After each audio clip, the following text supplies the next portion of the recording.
Olá pessoal do terceiro ano, bom dia, tudo bem com vocês? Faz tempo que a gente não se vê, então eu resolvi dar uma mudada um pouco na nossa interação nessa aula, né? Até porque mudou um pouco do horário, vocês viram que agora a gente vai ter aula de quinta e sexta-feira e nós temos bastante conteúdo para trabalhar, né? Então eu dei uma mudada, estou aqui no meu canto, aqui na nossa quarentena e é aqui que as coisas acontecem, aqui que eu preparo aula, é aqui que eu corrijo prova, enfim. São as coisas que eu faço para o trabalho aqui, além um pouco do meu lazer aqui, onde eu também interajo com outras coisas que eu curto. Tá ok? Bom, mas vamos ao que interessa. Bom, o que interessa é o seguinte. Vocês me entregaram uns trabalhos, eu já vi todos aqui, né? Já comentei alguns, que depois eu vou postar os comentários dos trabalhos que vocês me entregaram, tá certo? Podem ficar tranquilos, eu estou avaliando com calma, já avaliei 3, faltam só 2, né? E que de modo geral, vou fazer um comentário breve, os trabalhos ficaram bem interessantes, né? É uma pena que, em função da situação, a gente não pôde fazer as apresentações como nós havíamos programado. Até porque, com certeza, nas apresentações, os detalhes, né, a própria a forma, né, e como vocês poderiam ter explorado isso seria de forma diferente do que como nós tivemos que adaptar, onde vocês me entregaram aí os slides com os conteúdos que nós estudamos.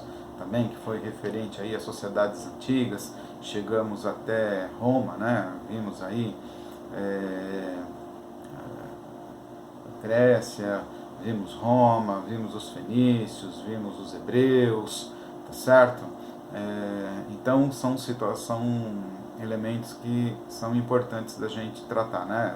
O Mesopotâmia, o Egito, lá um pouco da história antiga. E eu queria ter feito isso de uma forma mais dinâmica, né? De forma expositiva, como vocês produzindo material mais diversificado, até porque era o momento para isso. Bom, passado isso, né, que está aqui comigo, e que depois eu vou utilizar como uma avaliação, eu já vou lembrá-los do seguinte: eu coloquei essa semana no ClassUp que amanhã, na sexta-feira, a gente vai fazer uma atividade avaliativa, né? Que nós não fizemos a prova processual, tá certo? Então eu descartei a prova processual e porque agora não tem mais como aplicar a prova processual e fiz uma atividade avaliativa. Eu vou postar um link amanhã cedo para vocês, né, quando vocês entrarem.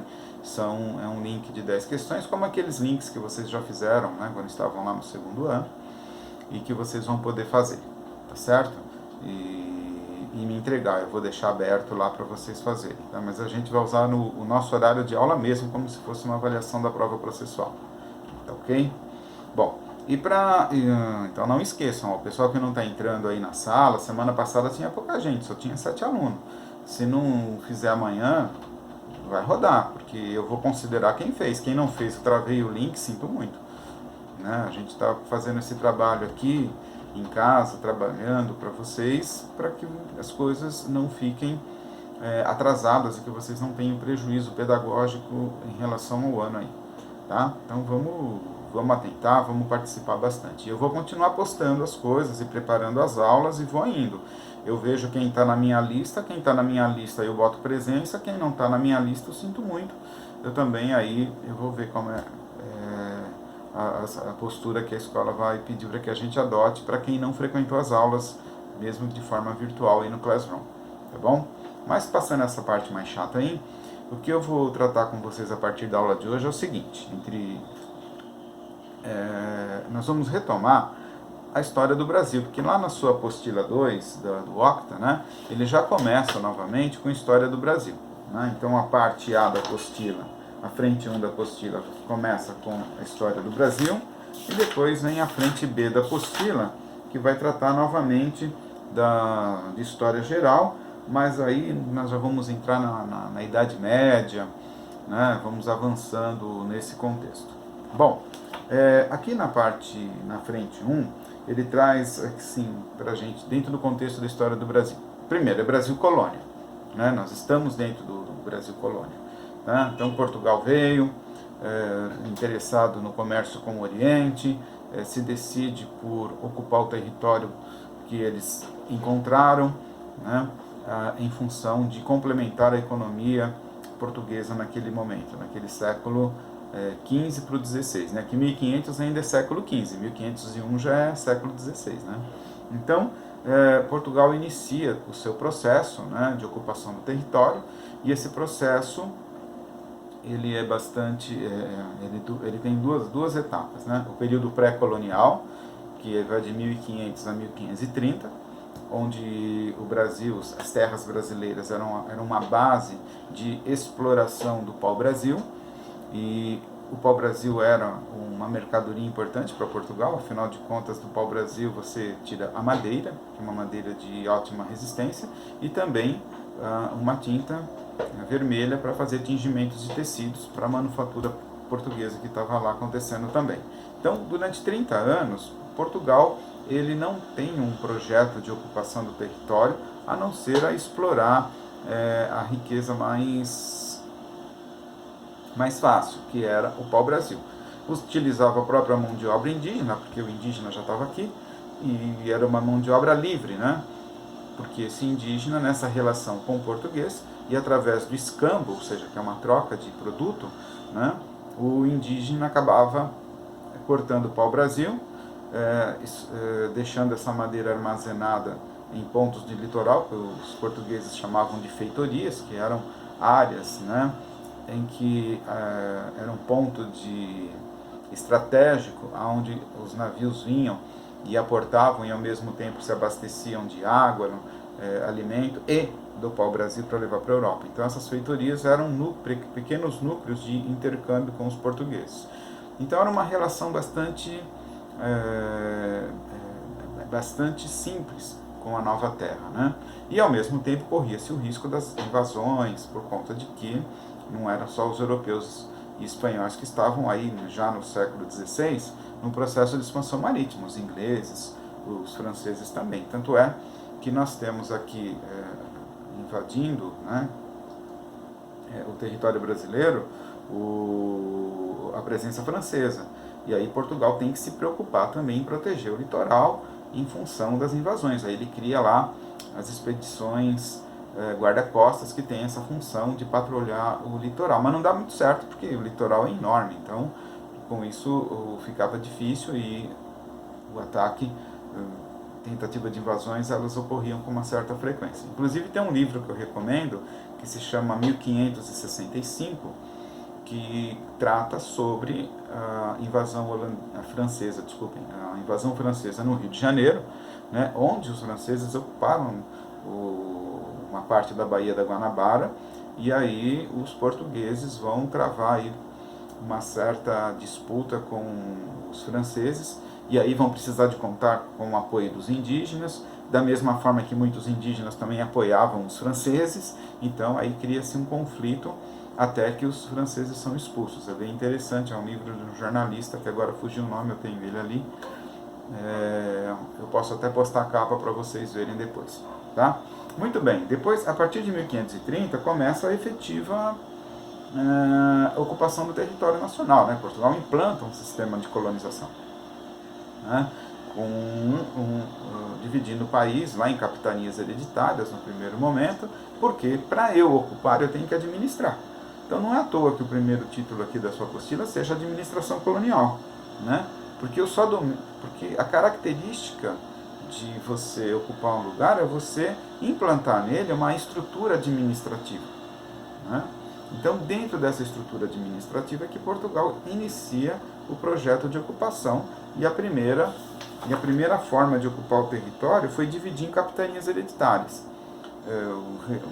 O rei de Portugal não tinha capital suficiente, o Estado não tinha capital suficiente para implantar um sistema de colonização aqui. Então, as capitanias hereditárias eram um atrativo para que investidores, né, nobres que tivessem interesses em ocupar terras, e logicamente essas terras eram imensas, porque ninguém viria de Portugal para a América, para um desconhecido, por conta de pequena propriedade, né? E esses capitães aí, esses donatários que recebiam do Estado português o direito de ocupar, dominar e administrar uma faixa de terra, né, ganhava ali também todo um benefício administrativo em relação à coroa, né, e ele tinha lá suas funções. Como eu vou postar um vídeo sobre o assunto daqui a pouquinho, eu não vou ficar dando spoiler, né, porque eu quero que vocês se atentem para esse vídeo, né. Então, o Brasil tem ali, Portugal inicia o processo de ocupação e estabelece uma estrutura administrativa, né.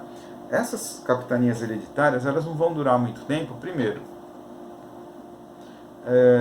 falta comando, né. Esses capitães donatários, que são verdadeiros senhorezinhos dentro dos seus espaços, eles carecem do quê? De recursos, né? Eles carecem de contato com o Estado português. Imagine você em 1600, 1500 e um pouquinho, né? Como é que ficaria o contato desses donatários com o rei de Portugal? Não é igual hoje que você entra aqui, vamos lá fazer um classroom lá com o rei de Portugal, tal. Enfim, mandar um e-mail, mandar um WhatsApp, não é nada disso. As cartas, as distâncias eram muito longas, né? Então, era muito difícil. Então, uma viagem, um pedido que um capitão donatário fazia para o rei de Portugal, ele demorava até 6 meses ou mais para vir com uma resposta positiva ou negativa. Então, essa estrutura não funcionou, né, por conta de que muitos capitães donatários falaram: pera, isso aqui não dá para mim, eu vou puxar o carro e vou embora, né, eu vou largar isso aqui, porque isso não funciona. Aí Portugal vai implantar um sistema de governo geral, ou seja, ele traz um representante do Estado português para o Brasil. Qual é o motivo? O motivo é o seguinte: não é que eu vou acabar com as capitanias hereditárias, não é nada disso, eu vou mantê-las, porém esse governador geral, representante do Estado português, é quem vai ser o responsável por responder aos administradores locais sobre as estruturas de poder, sobre aquilo que pensa o Estado português, né? E aí, com um governador geral, né, que foi implantado na Bahia. E por que na Bahia? Porque na Bahia é um espaço territorial que fica mais ou menos no meio do território brasileiro, né? Então, portanto, ele não estava nem perto e nem longe de ninguém, ele estava acessível tanto para o norte como para o sul. E aí começa a implantação dessa estrutura de poder, que é o que a gente vai trabalhar daqui para frente, né? E também não pensem que os governadores gerais tiveram ali vida mansa, não, porque eles também tiveram que contar com as invasões. Tanto é que o livro 1565, que precisava, né, que conta a história da invasão holandesa, da invasão francesa, né, já é um momento onde só foi possível vencer esses franceses com a ajuda e com a coordenação de uma estrutura mais oficial, que era do governador geral, tá bem? Então, toda essa primeira etapa aqui, eu vou tratar com vocês através de um vídeo bem legal que a gente está acostumado a fazer. Eu sei que eu não vou conseguir, através de aula assim, passar tudo que eu gostaria que fosse nesses vídeos, tá? Mas é importante que vocês acompanhem dentro dos conteúdos que vocês têm aqui na apostila de vocês, que é bem interessante, todo esse contexto, tá bom? Então, eu vou estar aqui na sala com vocês, tá certo? Eu vou estar interagindo com vocês, eu vou fazer alguns questionamentos, e eu quero que vocês interajam comigo também, que perguntem, que coloquem, ok, se estão entendendo, se não estão entendendo, podem lançar questões aqui enquanto vocês assistem o vídeo, porque como é uma coisa individual, cada um pode parar o seu e fazer a pergunta do jeito que quiser, tá legal? Porque eu vou estar aqui o tempo todo com vocês, tá bom? E a gente vai se falando aí, tá? Então não esqueça amanhã aí, todo mundo a postos, que eu vou postar aquele link daquela atividade. Falou? Até mais.